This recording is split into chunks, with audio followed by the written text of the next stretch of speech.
Bon matin à vous deux. Je vois qu'on a 2 personnes sur 5 d'arrivée pour la présentation de ce matin. Donc, on va prendre un peu de temps pour attendre les autres personnes. Pendant ce temps, je vous invite à aller répondre au petit sondage. Donc, cliquez sur l'onglet « Poll » en haut à votre droite pour m'indiquer si vous êtes un membre actif des Forces armées canadiennes, un vétéran, un membre de la famille, un civil ou autre.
Donc, pour faire connaissance, moi, je me nomme Étienne David Fortin, spécialiste promotion de la santé, ici à la région de Saint-Jean-sur-Richelieu. Je travaille depuis 12 ans au PSP ici à la garnison. Ça fait 10 ans que je travaille au sein de la promotion de la santé. Pour en savoir un peu plus sur vous, de quelle région venez-vous? Vous pouvez me l'écrire dans le chat.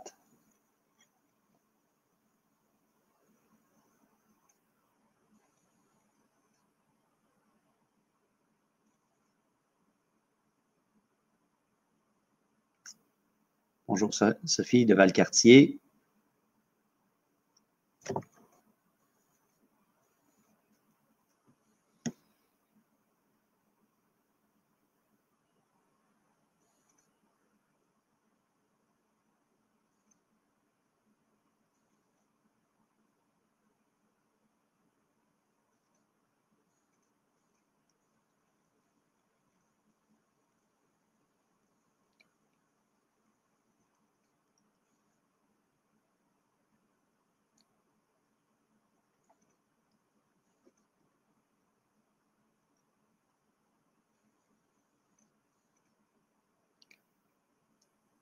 Donc, je vais commencer pour respecter le temps, la présentation. Je vous invite, je vais essayer de le faire le plus d'interactions possible parce que je veux que ce soit un cours le plus dynamique possible, bien qu'on est seulement 2. Donc, je vous invite à participer le plus possible pour que je puisse répondre au meilleur de mes connaissances à vos besoins en suivant le cours d'aujourd'hui. À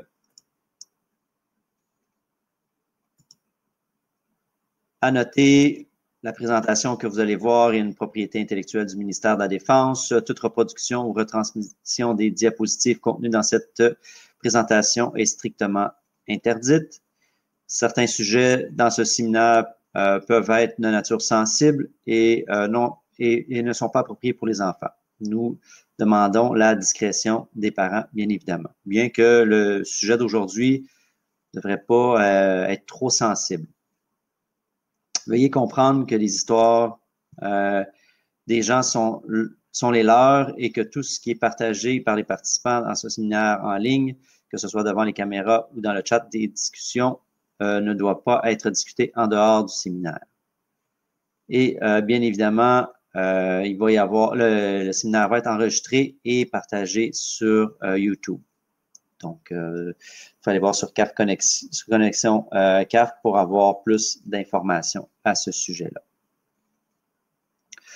Donc, comme j'ai dit aujourd'hui, la présentation se veut vraiment, j'ose espérer, pour vous aider à choisir ou comprendre les directives de consommation d'alcool à faible risque. Donc, j'aurai très peu de statistiques. Je vais essayer vraiment de vous donner des outils pour vous ou pour partager avec vos proches pour maintenir une consommation modérée. Donc, on va débuter. Donc, question de briser la glace. En moyenne, combien de verres standards consommez-vous en une semaine? Et si vous ne vous rappelez pas, on va revoir un peu plus tard qu'est-ce qu'un verre standard. Allez-y pour un verre, une consommation pour l'instant. Et les jours où vous buvez, combien de verres standards prenez-vous?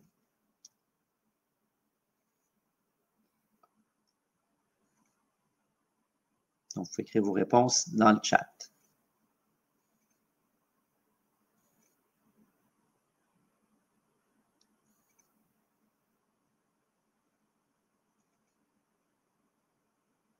Merci, Sophie.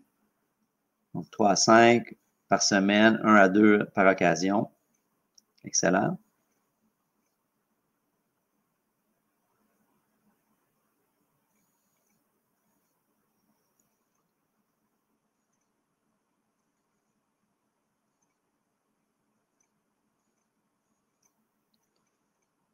Donc, je vois que tu respectes quand même très bien les normes qu'on va revoir plus tard au niveau de la consommation modérée.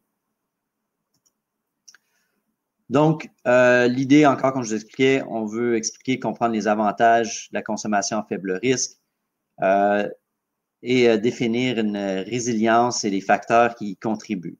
De trouver des façons de développer la résilience et d'élaborer des stratégies de réduction des risques. Parce que je pense qu'aujourd'hui, puis je ne veux pas en faire une lecture sur les risques reliés à la consommation, on en a entendu parler, on en a vu dans les médias, donc un certain type de consommation peut amener des risques, tant de blessures, de maladies chroniques et de problèmes comportementaux qui peuvent mener à des problèmes légaux aussi.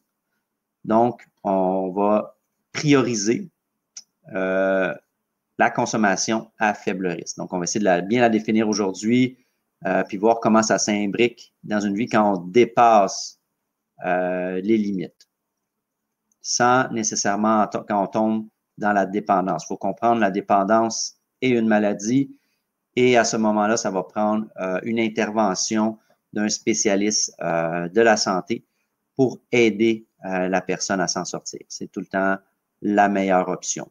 Donc ici, on est vraiment en mesure préventive. Donc, avant qu'il y ait des problèmes, on va essayer de chercher le maximum d'outils pour prévenir.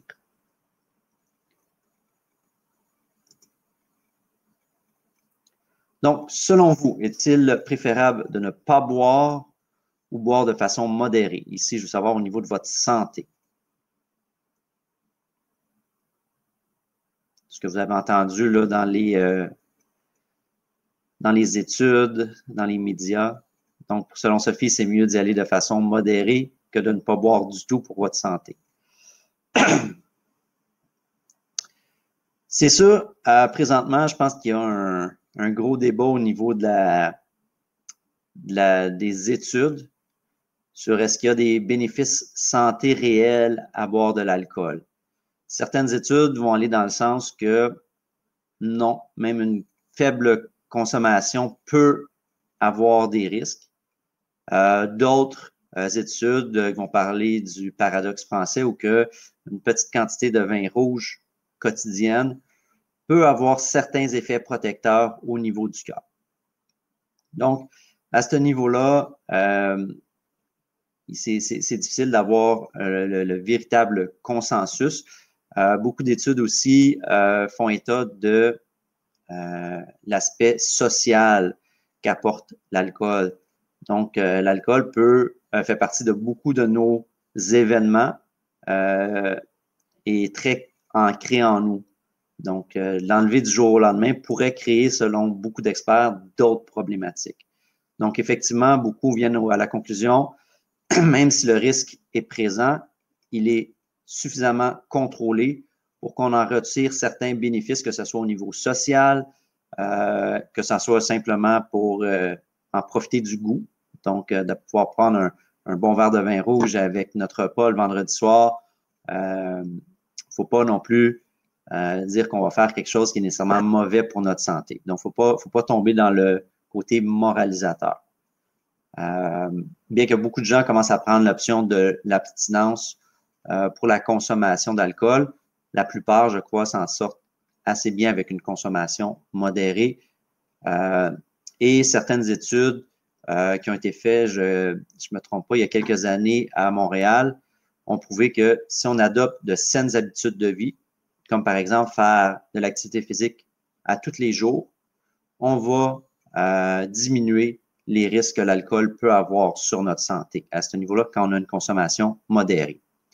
Donc, ça peut bien s'imbriquer dans un mode de vie sain, à même titre que toutes les études qui ont été faites sur le régime alimentaire méditerranéen, où encore là, on va favoriser des aliments frais, des noix, des bonnes huiles, accompagné d'un verre de vin, va avoir quand même de bons bénéfices au niveau protection de la santé. Donc, ça devient ici beaucoup, selon moi, un peu plus personnel. Et beaucoup de gens, ça, ce qui est indéniable, c'est qu'on gagne souvent à réduire la quantité quand on dépasse les recommandations qu'on a tous vues sur le site d'Éducalcool.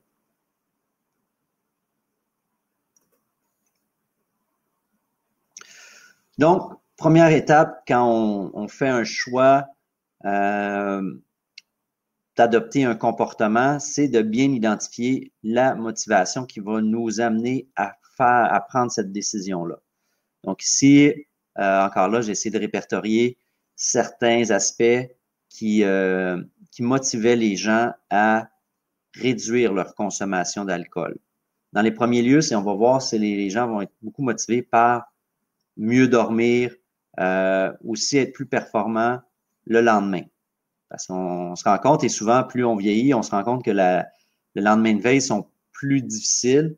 La performance en est diminuée. Donc, on en gagne un peu à consommer un peu moins et on peut profiter du lendemain. Surtout quand on a des enfants le lendemain. Donc, si on prend quelques verres de trop le lendemain, ça se peut que ça soit plus difficile de surveiller les enfants puis de les amener à faire les bons choix aussi quand on en devient les exemples. D'autres personnes vont privilégier la sécurité. Donc, c'est sûr qu'on consomme de façon modérée, les risques d'accident vont être réduits passablement. Donc, on va parler justement de bonne réduction des accidents de voiture en particulier. Et d'autres, ça va être simplement au niveau du goût. Donc, au lieu d'y aller avec une grande quantité d'un alcool qui a peut-être moins bon goût, bien, on va prendre peut-être le même montant qu'on aurait dépensé, mais on va favoriser un alcool avec un goût plus agréable. Donc, on va ici dire, ben, j'aime mieux investir dans un bon goût pour en profiter encore plus de mon verre de vin que d'y aller avec un vin moins dispendieux, avec un goût moins qui me plaît moins, mais juste pour avoir l'effet à long terme. Donc, encore là, ça, c'est au niveau plus personnel. Il faut vraiment définir ce qui vous rejoint dans cette liste-là et peut-être même trouver vos propres motivations qui peuvent vous amener ou amener une autre personne à choisir la modération. Pour vous, qu'est-ce qui vous motive justement à faire le choix de la modération d'alcool?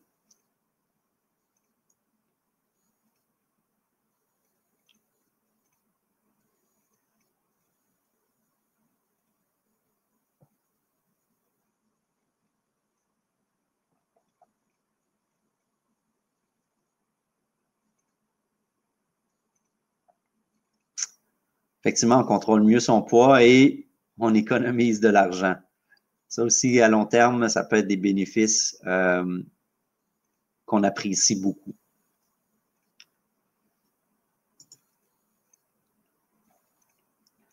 Donc, un autre outil, justement, pour aider les gens à prendre la décision d'aller vers la modération, on va parler ici de l'équilibre décisionnel. Donc, on va voir c'est quoi les changements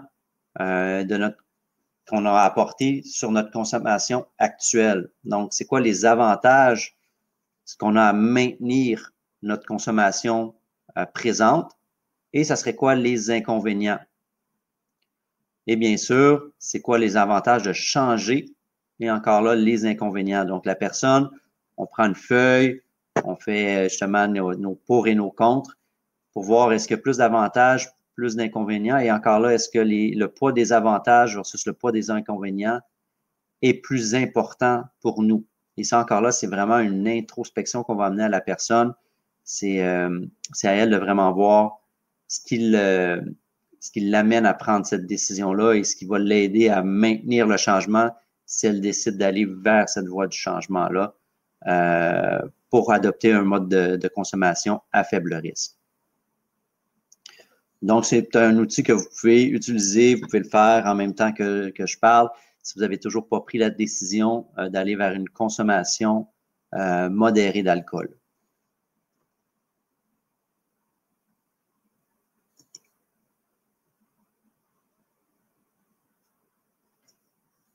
Donc, au niveau de la préparation, donc là, c'est vraiment, une fois qu'on a établi qu'il y a le changement, on se prépare, que dit la science, qu'est-ce qu'on va aller chercher et est-ce que c'est en rapport avec vos propres objectifs?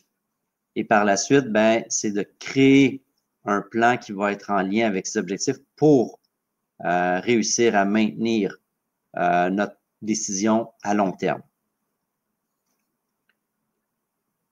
Donc, si je vais juste en rappel, est-ce que vous pouvez m'écrire les directives de consommation à faible risque? Donc, ce qu'on voit dans les annonces d'Éducalcool, est-ce que vous vous rappelez des chiffres qui sont mentionnés? Donc, par jour, quelles seraient les consommations pour hommes et pour femmes selon Éducalcool?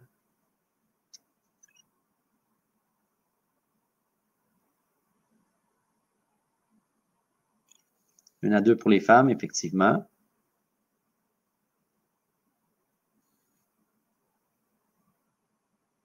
2-3 pour les hommes. Pile poil, on est dedans. Les directives. Donc, on va parler de 0 à 2 verres standards par jour pour les femmes, 0 à 3 verres standards par jour pour les hommes, un maximum de 10 pour les verres standards pour les femmes et 15 pour les hommes. L'idée ici, évidemment, c'est de ne pas mettre les consommations en banque. Donc, on ne peut pas dire, je vais prendre mes 15 consommations parce que je suis un homme le vendredi soir, puis je vais respecter les directives de consommation à faible risque.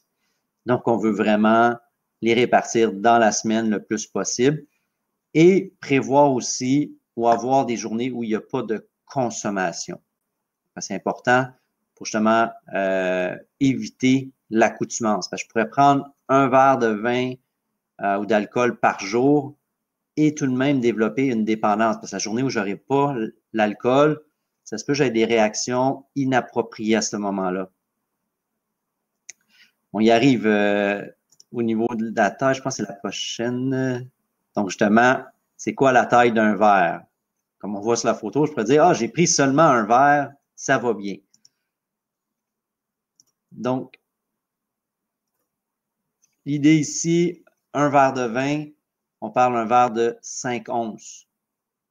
Ici, on va parler un vin qui a approximativement un 12 de volume d'alcool.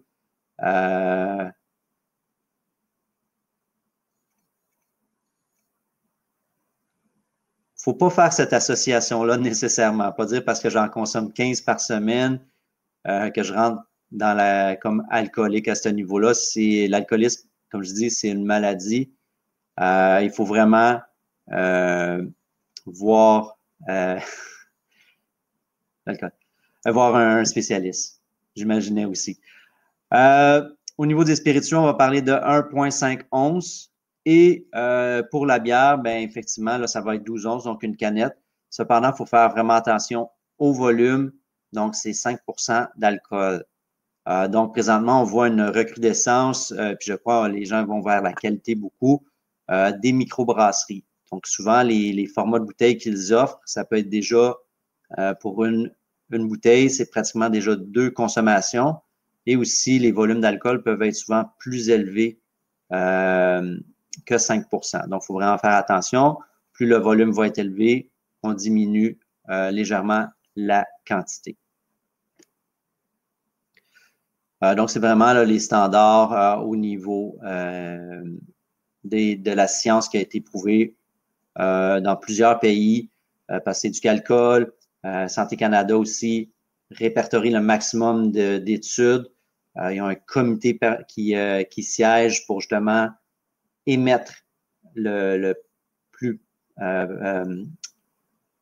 proche de la science les recommandations de consommation d'alcool pour que les Canadiens puissent en profiter et réduire le risque, parce qu'on sait qu'il y a un coût quand même élevé pour aider les gens qui en ont besoin ou qui ont des problématiques reliées au niveau de l'alcool.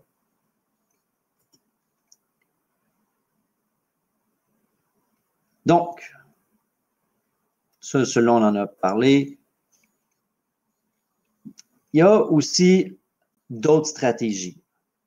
Parce que ça se peut que pour nous, le 1 à 2 verres, 3 verres ne fonctionne plus ou moins bien. C'est peut-être une marche trop grande par rapport à ce qu'on consommait avant. Donc, il y a d'autres éléments qu'on peut mettre de l'avant pour réduire le risque. Une des premières choses que beaucoup d'études vont proposer, c'est de manger quand on va boire et surtout d'éviter de boire quand on n'a pas mangé. Le fait d'avoir mangé va réduire la rapidité à laquelle le corps va absorber l'alcool, donc va éviter justement peut-être l'aspect où que l'alcool va frapper plus fort et va nous amener à avoir des comportements inappropriés. C'est surtout là qu'on va remarquer ou va causer aussi des problématiques gastriques au niveau des personnes plus rapidement. L'idée aussi, c'est d'éviter de concentrer les verres dans un court laps de temps.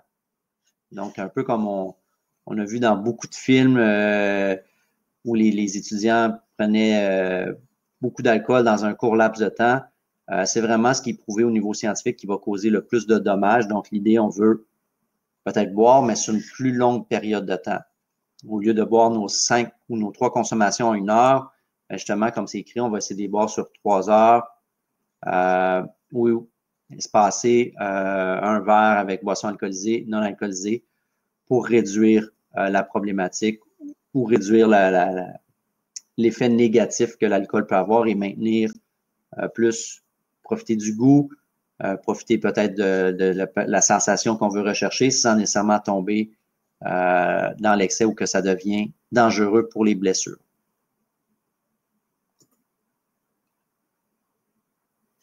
Donc, une fois que ces éléments-là sont faits, il faut établir un plan.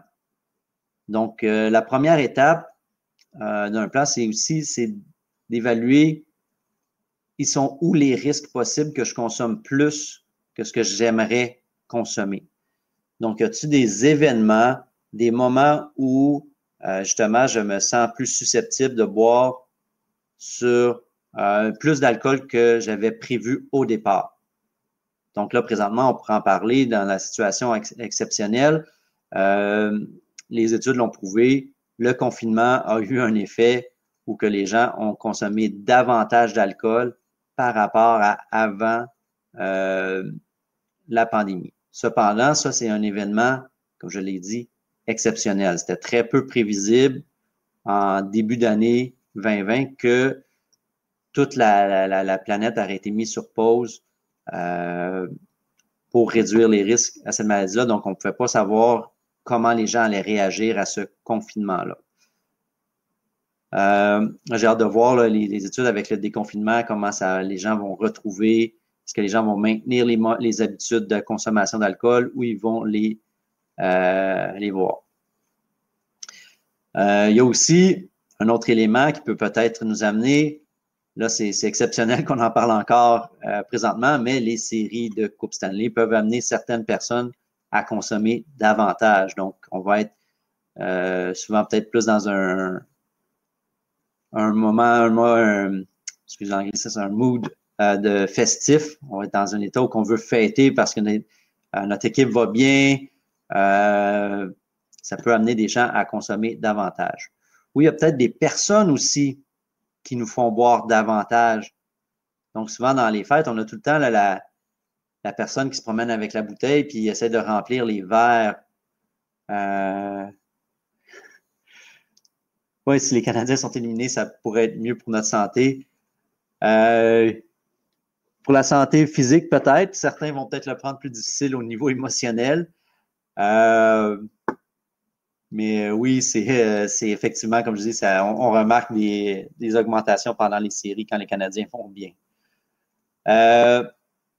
Donc, comme je le disais, il y a aussi les gens qui nous incitent à boire. Aussi le fait de, quand on rentre dans un endroit, puis la première chose qu'on nous propose, souvent au restaurant, là, on commence à le revivre un peu, à se déplacer vers des restaurants. C'est toujours la première chose qu'on va nous proposer comme breuvage. Donc, est-ce qu'on veut prendre une bière, un vin, un verre de vin pour commencer? Donc, c'est souvent des éléments qui peuvent augmenter le risque qu'on va consommer plus qu'on avait prévu au départ. Donc, c'est important d'écrire ces éléments-là parce que ça va nous garder en tête nos solutions de rechange pour bien pallier et maintenir notre objectif de consommation modérée. Autre truc aussi, c'est d'écrire les motivations. Donc, qu'est-ce qui nous motive à maintenir ces choses-là? Donc, on en a parlé au départ, mais ça peut être très valable aussi de se les écrire dans un journal pour le maintenir. Et les raisons aussi qui nous amènent à prendre cette consommation à faible risque-là. Donc, une fois qu'on a le plan, ben, il faut le garder à portée de main parce qu'on sent un moment où on est plus à risque, plus susceptible de retomber dans des consommations excessives. On a juste le temps de le lire et parfois, ça peut nous aider à bien maintenir l'objectif.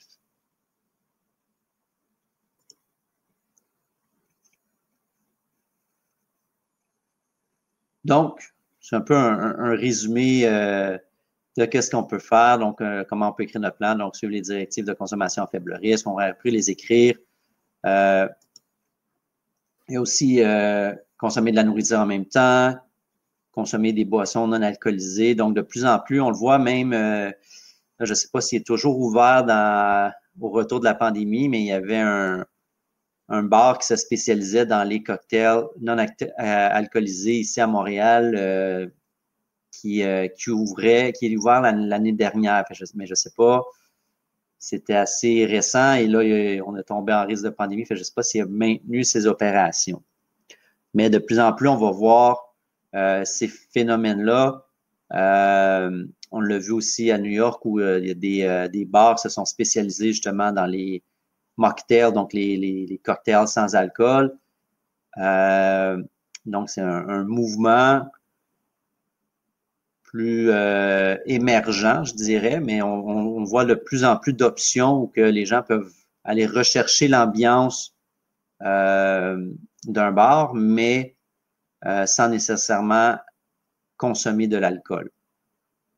Et beaucoup de bars, je sais qu'ici, dans les messes à Saint-Jean, je ne sais pas si à Valcartier le font aussi, commencent à offrir de plus en plus, encore là, des options sans alcool, des cocktails communs. Donc, comme ça, encore là, les gens peuvent réduire leur consommation tout en consommant un verre qui est autre chose que de l'eau.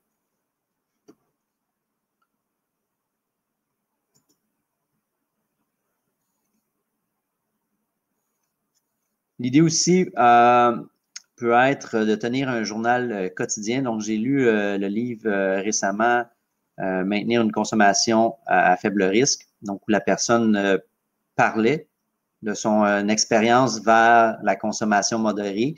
Et c'est un des trucs qu'elle mettait de l'avant. Donc, elle avait un journal quotidien de ses consommations d'alcool. Donc, quand elle terminait la journée, elle prenait le temps d'écrire ce qu'elle avait bu, comment elle avait apprécié, et aussi le lendemain, ben justement, comment elle se sentait. Donc, ça l'aidait au début, au changement de comportement, à maintenir ces bonnes habitudes-là, parce qu'elle voyait, elle pouvait écrire, elle pouvait relire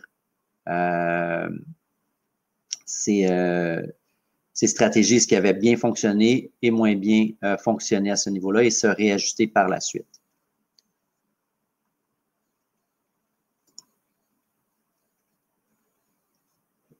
Dans un changement de comportement, la plus grande crainte, souvent, c'est la rechute. Et notre réaction face à cette possible rechute-là va être déterminante, parce que ça va tout teinter comment on va réagir. Parfois, peut-être qu'on se met trop de pression sur les épaules face à des situations possibles. Ici, il ne faut pas essayer de tout planifier ce qui peut arriver, mais comprendre que si ça l'arrive, c'est normal. On a pris un certain temps dans notre vie pour prendre un comportement, qui est peut-être ici qu'on parle de surconsommation d'alcool. Donc, ça se peut que parfois, malgré nos bonnes intentions, dans un événement spécial, par exemple un mariage, on l'échappe un peu, on en boit un peu plus qu'à l'habitude. Donc, faut bien comprendre ici l'effet peut-être temporaire, et il n'y a peut-être pas des mariages à tous les jours auxquels on va participer. Si c'est le cas, ben là, il faut peut-être revoir justement comment mieux se contrôler dans ces événements-là et peut-être revoir nos stratégies pour les peaufiner. Ce qu'il faut éviter de faire, c'est justement de se mettre la pression de dire « Ah ben c'est ça, justement, je retombe dans… on va se blâmer, de dire qu'on n'a pas de contrôle, qu'on se laisse aller, et de toute façon, on est peut-être mieux de continuer dans cette habitude-là. Il ne faut jamais perdre l'idée qu'on a fait du travail, un cheminement, et ce cheminement-là n'est pas perdu. Il suffit simplement de revenir à la base et reprendre ses habitudes le plus tôt possible. Et dans la plupart des cas, ça se reprend assez bien. Ici, on a besoin, mais on trouve les personnes à qui on peut en parler. Donc, on essaie de se trouver des bons alliés dans cette situation-là pour nous aider à maintenir nos bonnes habitudes. Puis, il faut voir aussi, souvent dans le choix de la modération, présentement, il y a des mouvements où on voit là, les mois sans alcool. Donc, ça peut être des bons moments de faire ces tests-là. Et aussi, ça peut devenir des bonnes excuses si on commence à vouloir modérer ou devenir abstinent au niveau de l'alcool, de commencer pendant ces mois-là. Donc, quand on pose les gens, ben, je fais le défi du mois de sobriété de la maison Jean Lapointe en février. Donc, c'est sûr que quand on dit ça aux gens, ben, aujourd'hui, ils sont plus sensibles et souvent respectent davantage ce moment-là. Ils n'osent pas nous en proposer davantage et même souvent vont peut-être dire « Ah, ben ça serait peut-être bon que moi aussi je le fais. » Et en plus de ça, si on fait vraiment le défi, on contribue et on aide une bonne cause, ça peut faire un changement pour les gens aussi qui ont des grosses problématiques au niveau des dépendances. Donc, encore là, ça peut être une autre stratégie pour commencer à initier. Par la suite, ben, une fois qu'on a pris l'habitude, ben, les gens, déjà, eux aussi, vont prendre l'habitude de nous en proposer moins davantage. Et ça aussi, c'est une autre stratégie. Souvent, là, pour ça, les mocktails sont une bonne option. Quand on a un verre dans la main, ben, les gens sont moins tentés de nous proposer un autre verre d'alcool.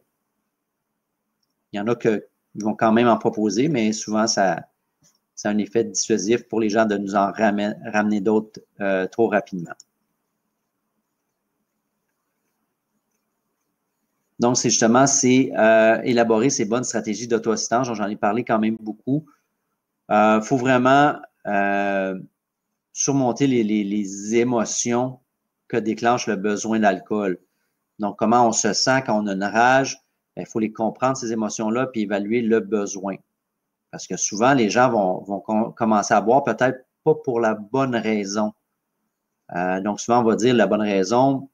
Est-ce qu'il y a une bonne raison de boire de l'alcool? Peut-être si je vous relance la question, ça serait quoi une bonne raison de boire de l'alcool?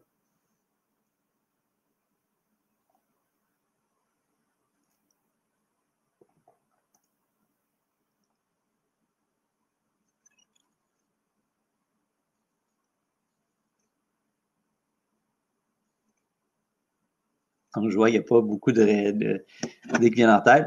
Une bonne raison pourrait dire simplement pour le goût, pour accompagner mon repas. Ça peut être peut-être des choses qu'on pourrait dire une bonne raison pour certaines personnes. Ou qu'on va dire, c'est peut-être à se questionner pour accompagner des chips, effectivement. J'en l'avais vu, je pense l'annonce, c'est Miss Vicky's qui proposait le mélange chip et verre de vin.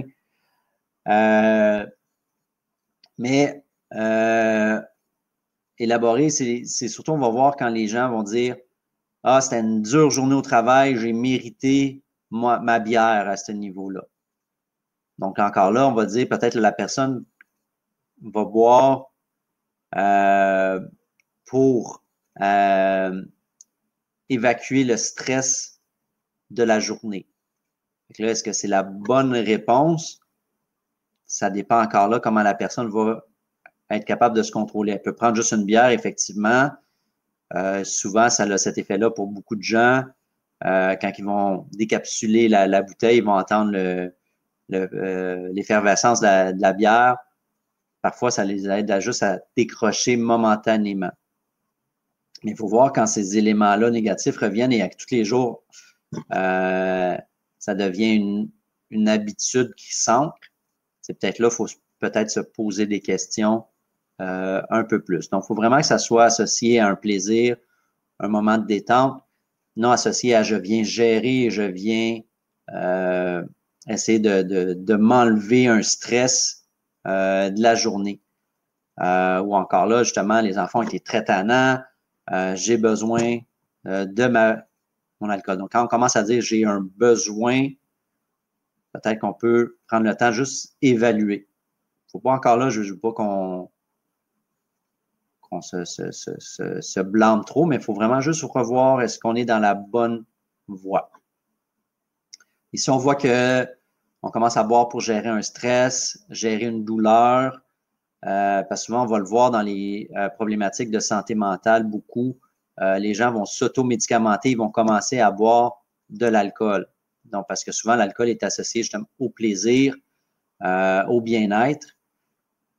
Donc, les gens qui vont se sentir un peu dépressifs, vont se sentir un peu angoissés, peuvent être tentés d'aller essayer de voir si l'alcool va réduire cet état-là chez eux.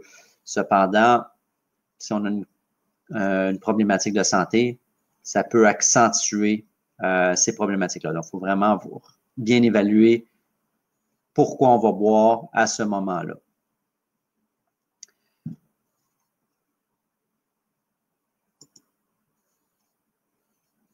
Donc, au niveau des ressources, si on se rend compte quand qu'on consomme pour des raisons qui viennent peut-être causer problématiques, il ne faut pas avoir peur d'aller justement chercher de l'aide le plus tôt possible. Mais l'idée, comme je l'expliquais pour la consommation à faible risque, c'est de pouvoir continuer à profiter, parce qu'encore là, l'alcool fait partie de notre société. Beaucoup de gens vont prendre le choix d'en consommer et ce n'est pas quelque chose qu'il faut voir comme étant mal. Faut le voir comme ça peut faire partie d'un mode de vie sain si on le contrôle bien. Mais l'idée, c'est de mettre de l'avant les bonnes stratégies, comme j'expliquais, d'écrire un journal, de bien évaluer les situations à risque pour éviter de surconsommer. L'idée, c'est toujours de prendre conscience qu'on est une bonne partie de la solution, qu'on peut y arriver, mais parfois, il faut aller chercher un peu d'aide. Je sais que c'est un peu court, mais est-ce qu'il y a des questions par rapport à ce qu'on a vu aujourd'hui? Des choses que vous aurez aimé que j'élabore un peu plus en détail?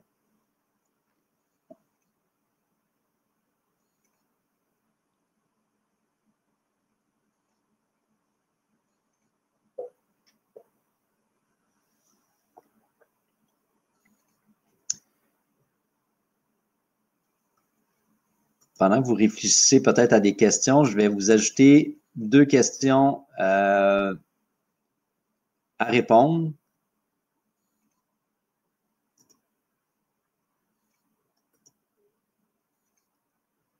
Et je reste disponible si vous avez des questions, des commentaires.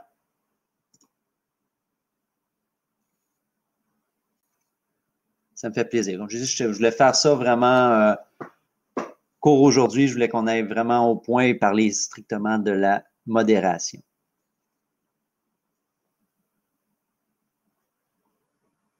Donc, n'oubliez pas de répondre aux questions avant de partir.